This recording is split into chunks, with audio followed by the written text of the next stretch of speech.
Oke, assalamualaikum warahmatullahi wabarakatuh. Berjumpa lagi dengan Pak Afi di mata pelajaran TIK.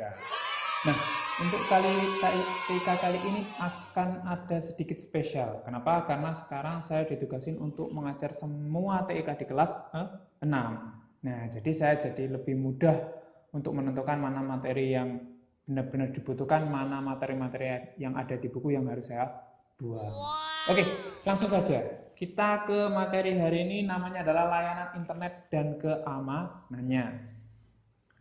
Materi ini dibagi menjadi 3 subbab. Yang pertama adalah layanan internet, yang kedua adalah kode rahasia, yang ketiga adalah bilangan biner dan pemrograman, bahasa pemrograman. Nah, kita hanya fokus di layanan internet saja untuk kali ini. Nah, layanan internet ini juga dibagi dengan 2 subbab. Yang pertama adalah media layanan di internet, yang kedua adalah etika berinternet. Media layanan di internet. Nah, ini akan sedikit baru karena nggak ada di buku kalian. Namanya adalah operating system. Nah, kenapa kok ini saya masukkan? Karena ini penting. Apa sih itu operating system? Operating system adalah jembatan antara perangkat lunak dan perangkat keras, ya, antara software dengan hardware, antara speaker dengan program musik di komputer. Nah, ini yang menjembatani adalah operating system. Dia itu kayak penerjemah lah istilahnya, penerjemah dari dua jenis yang berbeda. Itu adalah operating system. Nah, untuk kali ini saya akan menyuplik sedikit macam-macam dari operating system. Yang pertama ada Android. Nah, Android ini termasuk dari perusahaan Alphabet yang didirikan oleh dua sahabat, yakni adalah Brin dan Peck, Sergey Brin dan Larry Peck. Nah, Android ini memiliki keunggulan yang ringan sehingga dapat dipakai di smartphone. Dan saya yakin smartphone kalian pasti kebanyakan memiliki operating system berupa Android.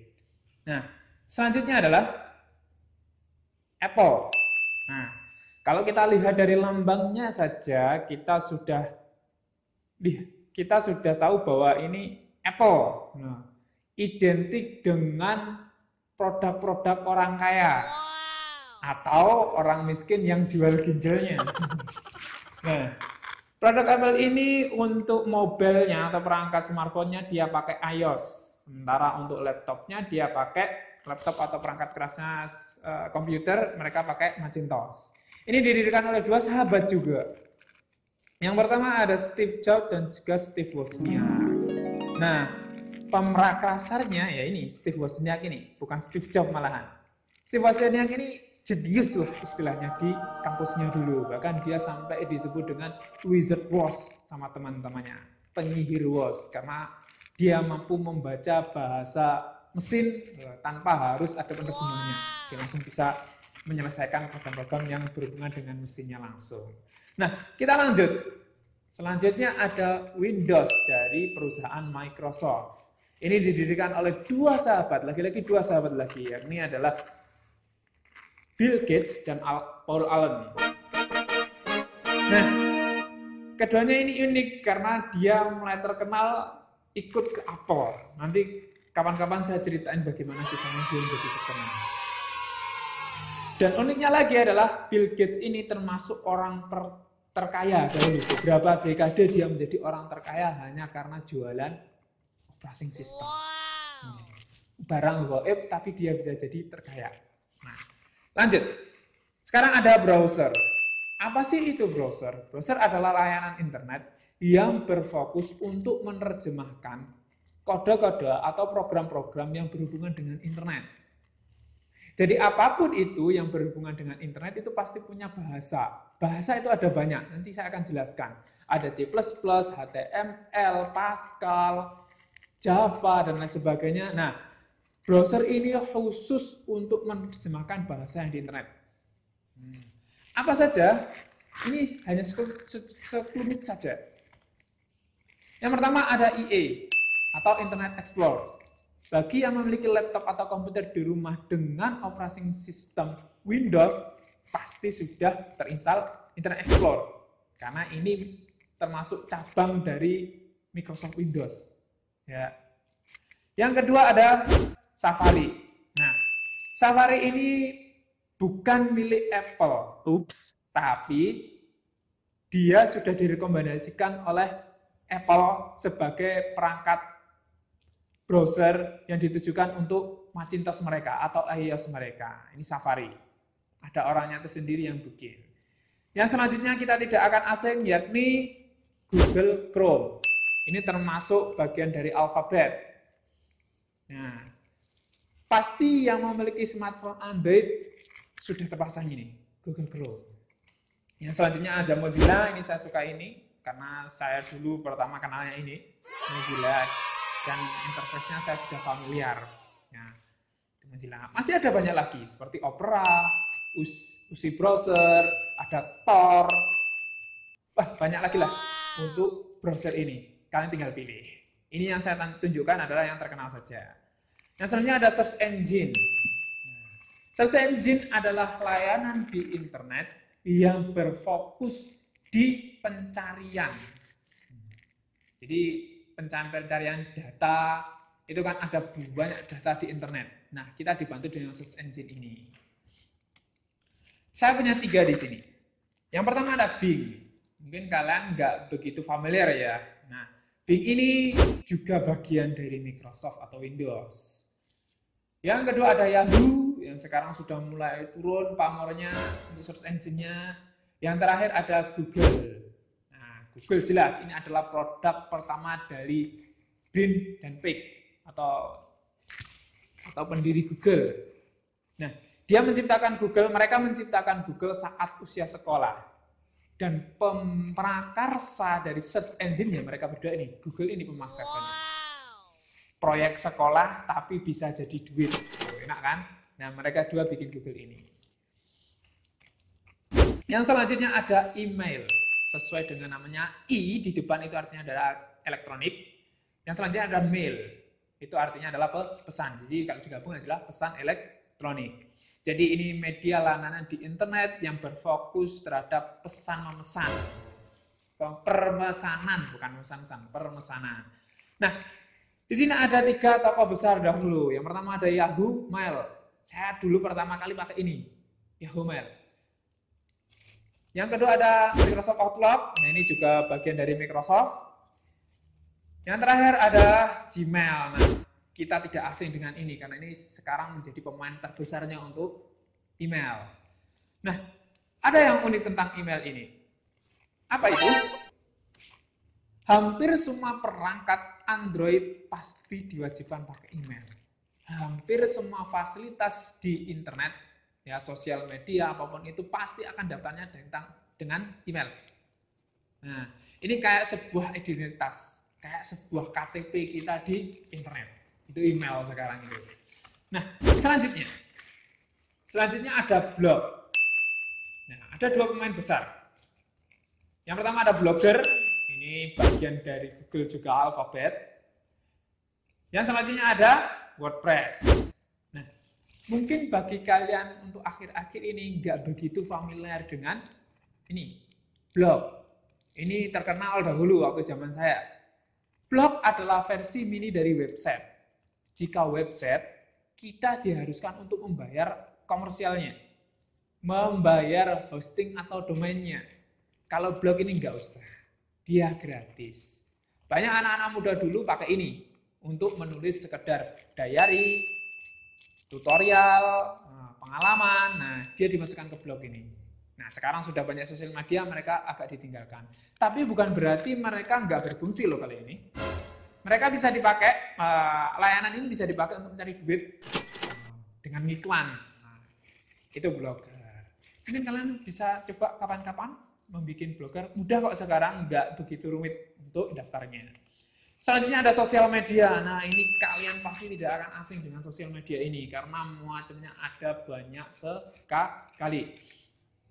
Yang pertama ada WhatsApp, yang kedua ada Facebook, yang ketiga ada Instagram. Nah, fakta menarik dari 3 aplikasi ini adalah mereka dimiliki oleh orang yang sama. Siapakah itu? Dia adalah Mark Zuckerberg. Nah, Mark Zuckerberg ini mendirikan Facebook pada usia 21 tahun dan langsung jadi miliarder. Nah, dia bahkan dijuluki sebagai King of Media Sosial.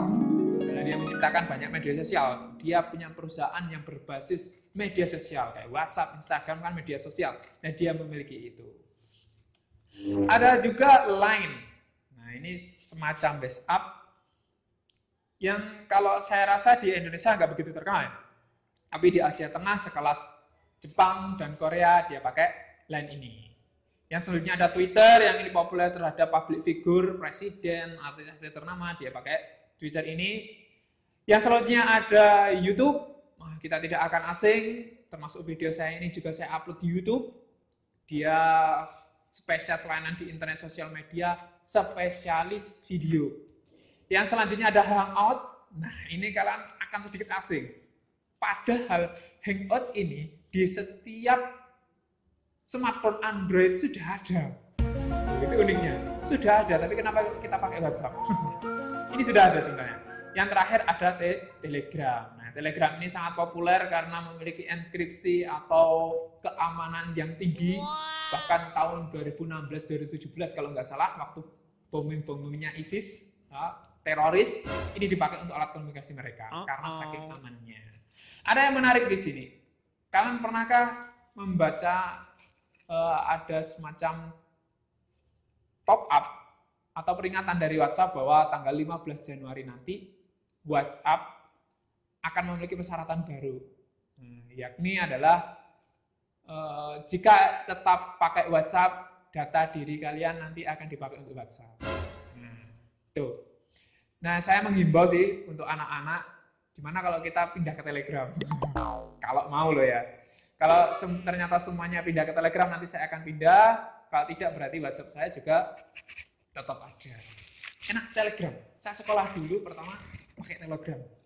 Karena sebelum WhatsApp bisa dipakai di komputer, Telegram masih bisa dua. Di komputer dan smartphone. Oke, kita lanjut. Selanjutnya ada e-commerce. Nah, e-commerce ini ada banyak. Ya, ada banyak e-commerce di dunia. Yang pertama ada di sebelah kiri, ada OLX, ada Bukalapak, dan ada Tokopedia. Nah, 3 ini adalah pemain besar di Indonesia untuk e-commerce. E-commerce itu artinya elektronik komersial, perdagangan. Nah, OLX ini adalah foundernya dulu pertama, yang layanan di internet di Indonesia yang berfokus terhadap jual-menjual. Itu OLX. Ini saya juga pernah di sini. Cuma memiliki pengalaman buruk, yakni pernah ketipu di sini. Besar banget dulu.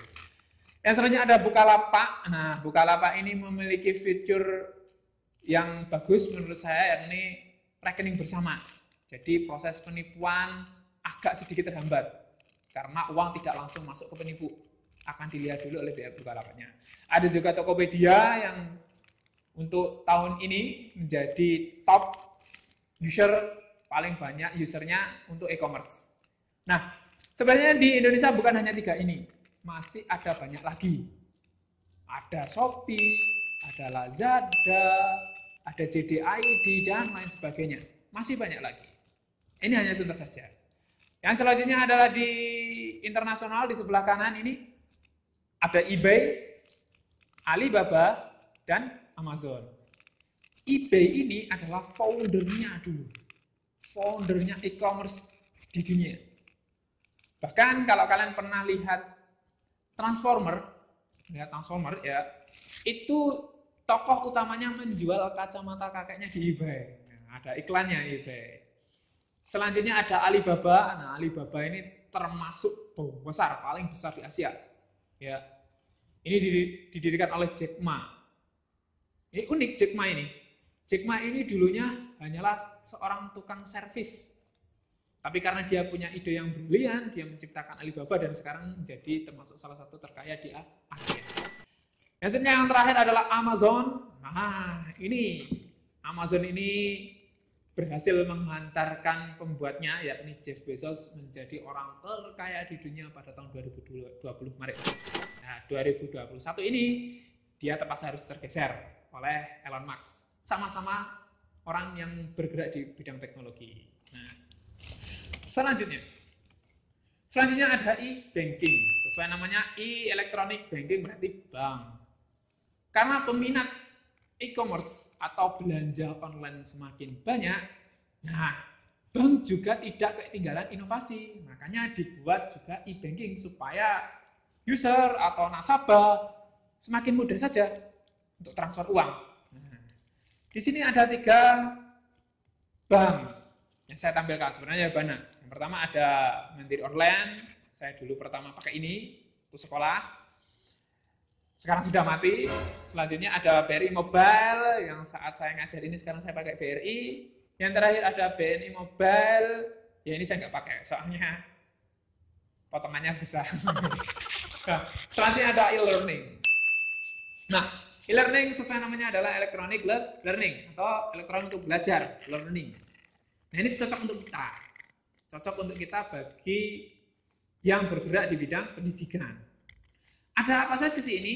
Ini ada contoh. Yang pertama adalah ruang guru. Kita tidak asing dengan ruang guru ini. Iklannya di mana-mana. Bahkan tahun berapa ya kemarin? 2018 hampir semua stasiun televisi dibajak oleh ruang guru hanya untuk mengiklan.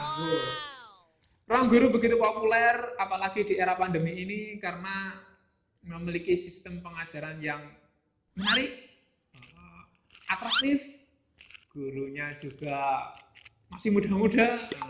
Itu ruang guru. Yang selanjutnya ada Erlangga. Nah, ini faktanya buku kalian yang memiliki Erlangga juga tidak ketinggalan mereka bikin e-learning. Silakan cari barcode di pojok-pojok buku. Nah, itu kalian bisa scan pakai HP, nanti akan terhubung di e-learningnya Erlangga. Yang terakhir ada Zenius. Ya, mungkin ini sudah nggak begitu terkenal ya kali ini. Saya berkenal dengan Zenius ini saat SMP dulu. Bukan saya, teman saya yang punya. Saya ikut nimbrung untuk belajar. Zenius. Yang terakhir ada e-government. E-electronic government artinya pemerintahan. Berarti layanan di internet yang berfokus terhadap program-program pemerintah. Apa saja kayak itu? Ini contoh saja, ada www.dpr.go.id yang belakangnya ada go.id. Nah itu artinya government. ID itu Indonesia. Kalau Jepang berarti GoJP, government Jepang. GOUS berarti government US, United States. Nah, ada DPR, ada Kediri Kabupaten juga ada. Nah, silakan dikunjungi kalau mau lihat. Ada pajak, ada provinsi. Nah, itu khusus untuk government. Nah, untuk kali ini materinya hanya itu saja. Nah, ada tugas nggak Pak? Ada tugas. Cuma tugasnya nggak akan sulit. Tugas saya ada spesial. Kalian gambar. Kalau kalian bertanya-tanya kok kenapa saya tadi kok banyak logo-logo? Ya, inilah tugasnya. Bikinlah logo perusahaanmu sendiri. Terserah kalian mau perusahaan apa. Nah, di sini kan macamnya ada banyak.